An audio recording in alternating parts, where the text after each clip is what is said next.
Hello and welcome back to my channel. Today I would like to talk about two games, Panathinaikos versus Chelsea as you can see on the screen, and I will later cover Fenerbahce versus Manchester United. We'll start with the Chelsea Panathinaikos game. Panathinaikos come out really quick and have a pretty big chance, but when the Chelsea defense are sleeping in the first 10 minutes, but then Philip Janssen saves and keep it 0-0 until Felix scored, and that was pretty much what was in the first half. It was a very lackluster first half. There was some small chances created by Chelsea, but as we also can see on the expected goals, it wasn't really like uh, intense first half. It was a very slow game. It took a lot of time for the teams to get in. Chelsea also um, Chelsea swapped a lot of the lineup. They started out with the B lineup, which is expected from Chelsea in the Conference League. But then the second half of the game really took off, like as we also see here on the summary. Chelsea scored three quick goals in 15 minutes in the start of the second half, and then they slowed down. They're like, we are 4-0, we have won this game, we don't really want to play. And then they concede. But the game never really comes to change. The Panathinaikos have some more chances, but it's not really like you're not going to come back for 4-0. For 4-0. What we learned from this game is that Mariska team is this Chelsea team either if the first team sheet or second team sheet is very hit or miss. They play the same way, but they need to hit the day. They hit the day often than they used to under Pochettino, but they are still like a team where they score a lot of goals and then it's okay. So they're not that clinical always. Today they were one of the clinical days, and some days they have like 20 like a lot of chances and don't score.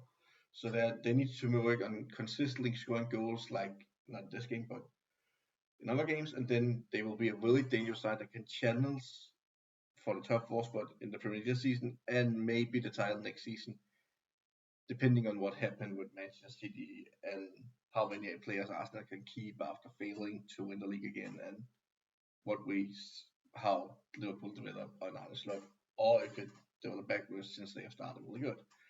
Chelsea could maybe be a title contender next year if everything goes that way.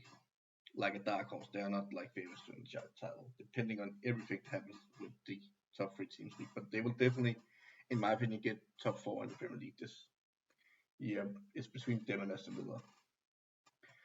Then we have the next game, which is Fenerbahce versus Manchester United. And Manchester United fans have made a lot of fun of Onana, and for good reason. He was not a good goalkeeper when he first came to the club. He made a lot of mistakes. It kept being bad. Like everyone makes fun of him. He was really not playing up to the level. But in this game, we saw him at his own level in the first half, where he saved Manchester United's ass 3-4 times with gigantic chances. United's defense was all over the place. Like if Fenerbahce had won the game to have scored 2 or 3 goals, that would have been fair. But Onana kept them in the game first half, and then Christian Eriksen scored a pretty well up played goal by Steiner. Pretty well played by all the players. Like great build up to actually get to the, and then Eriksen returned scored, and he's become one of United's most important players, even though he's old, which is interesting since a lot of people wanted away with him in the summer, but now he's actually one of the most integral parts of the team, especially because of injury. But he has stepped up to those shoes. It's not like, oh, all the other injured players are away, or I will red cards. Okay, I'm still. He has actually upped his level from where he was in the summer. I agree with United fans that he should leave in the summer. Now he's actually playing closer to his old level than what we have seen from Christian Eriksen in a long time. But like I said, Fenerbahce had a lot of chances, not respecting goals, but in the first half they have over double. They have all the possession, they have all the attempts. They are basically very favored in terms of that, which is also what it looks like. And Onana just kept United in this game. And then the second half, it was almost the opposite story, where United was pressing to actually get the winner and actually played well, and it was Fenerbahce's keeper that's actually kept them in the game.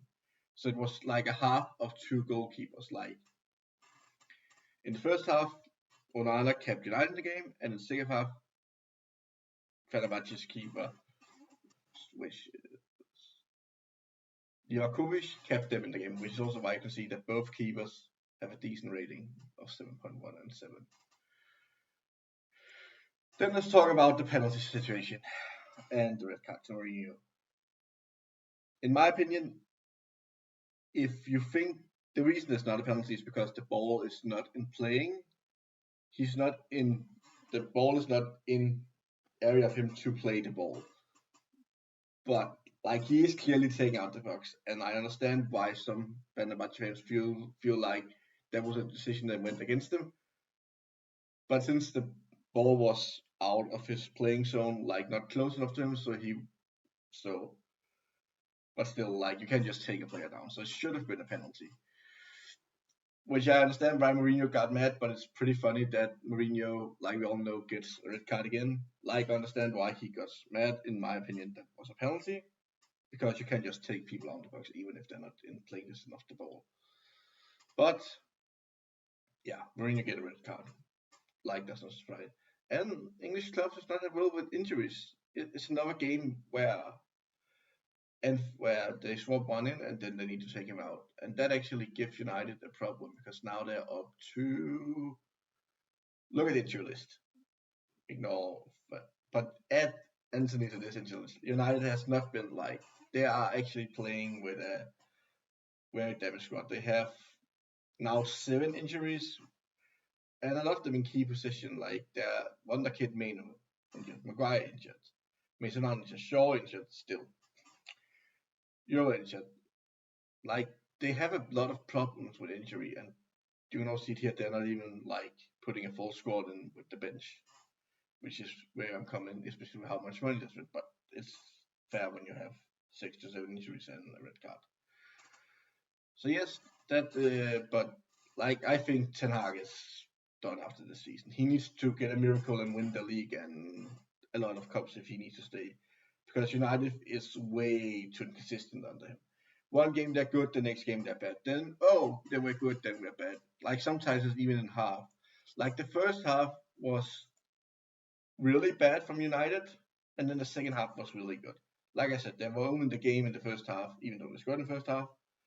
Like I would say they played 15 minutes well, and then Onana had a really good performance in the first half. The second half, they were playing a lot better, giving a lot less big chances away.